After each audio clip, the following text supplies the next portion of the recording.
What's the purpose of script analysis? The purpose of script analysis is to figure out what there is to be shot.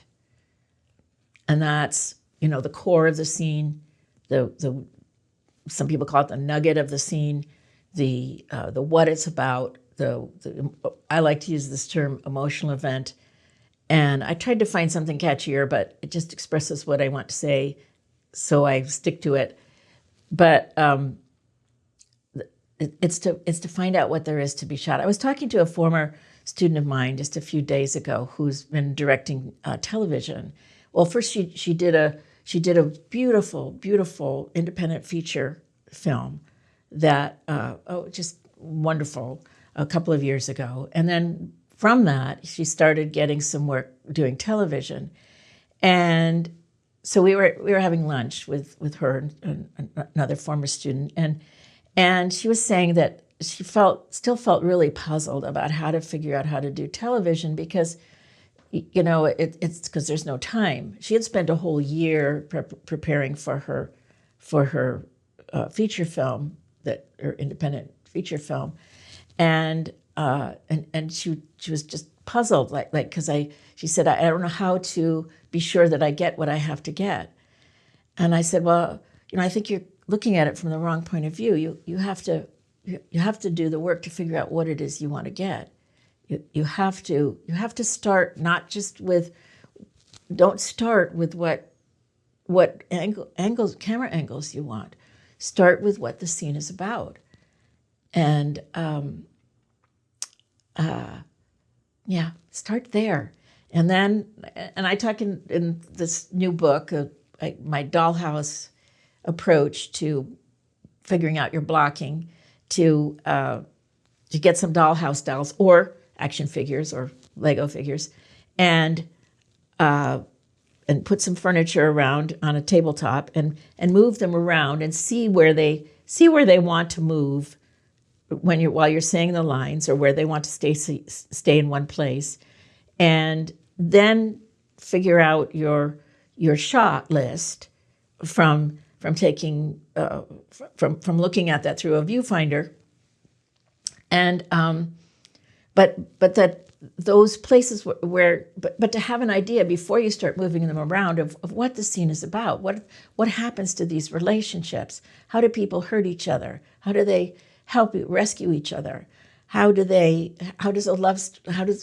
take one more step in a love story or one more step in a breakup, and that's where you always have to start, and that it will get easier to figure out your shot list if you start there.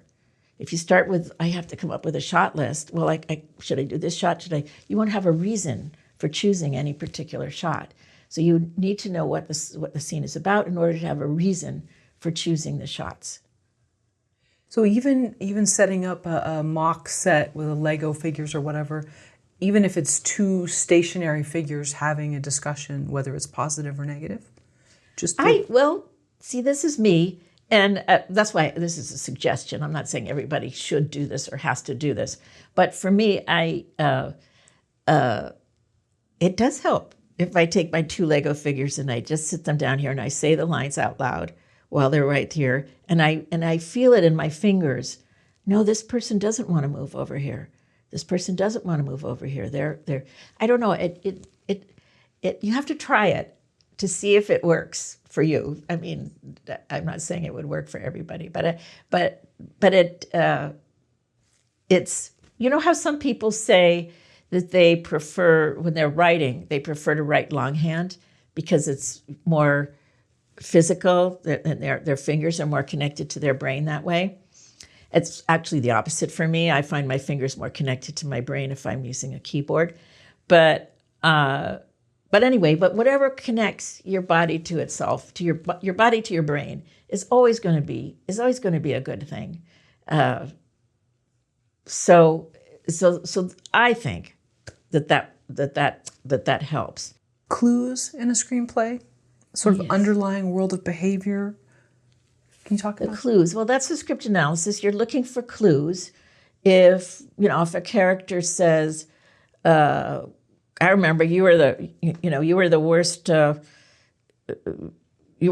drunk in the dorm. Well, that's a clue. They went to college together, right? That's a very simple clue. And yeah, you're looking for clues like that so that everything doesn't have to be spelled out. What are the best ways for directors and actors to unpack a screenplay? They do that work separately. Usually. They would do that work separately. Now, there are exceptions, of course. I have seen tape, heard about and seen tape of a rehearsal for The Social Network, directed by David Fincher, where they all sat in a room, all the actors, and the director and the writer, I think, was also in the room, Aaron Sorkin, and they went through the whole script line by line and talked about what each line meant. So that can be done, and that would be unusual, but the movie came out very good. So that's very interesting to note. That and I think directors and actors can do this. This can even be done on Zoom, one at a time. That a director and a lead actor can go over all the lines of their scenes, all of their scenes, and allow themselves. The idea of talking about what each line means is that you're allowing questions. You're even starting with the question, what does this line mean? With the understanding that it might not mean what it literally says it means. And just asking that question, what does this line mean, is you're on the way to acknowledging that it has subtext. And I'm wondering, who determines what the line means? Is that the writer-director? Because the actor could embody this character, and it turns out they actually may know some of the motivation in some ways better. You're so right. So that's why it's good to ask questions. One thing that I say to directors is, you will be, they're afraid of being judged by actors sometimes. And I say, you will be judged by the quality of your questions more than by the exactitude of your answers. So a good question is better than a bullshit answer. But you got to have good questions. So that's the reason for doing script analysis, is so you'll have good questions. And then, but if you're using questions with actors, which I recommend that you direct by asking questions, you have to be prepared for the actor to answer with something that you're not expecting. So this is similar to a table read. I like to call it a company read rather than a table read, because I like to do them without tables. But table read is the usual description. Well, this table read that they did with the whole company or maybe just the main characters for The Social Network, that was around a table, and but what I liked about it was just this idea that for every line you could say, let's talk about it, and it assumes there could be something more to it than just the literal words. So say the literal words are, I'm tired of talking about this. Okay? So that could be the literal line. I'm tired of talking about this. Then if you say, well, what does this line mean? Then you're opening the idea that it could mean, I actually think you're tired of talking about this, and I'm going to let you off the hook. I mean, the obvious thing is, I'm tired of talking about this. Just shut up, right? That's the obvious meaning. But it might mean something else, even opposite. Like, I see your eyes wandering, and maybe we should go on to something else. Or it could be, I'm afraid this is going to get into dangerous waters, and there are things about me that I don't want you to know, so let's stop talking. So it could mean, it's opening the door to choices.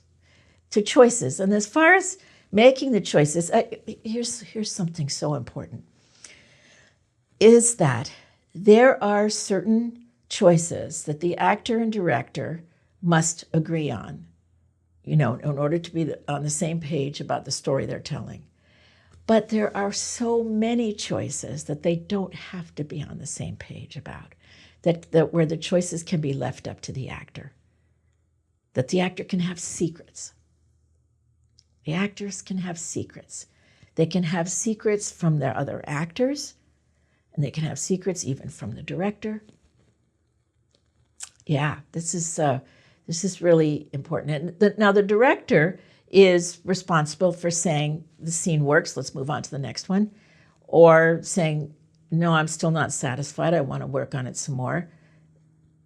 But they don't have to say make this choice, because and the thing is that they don't know.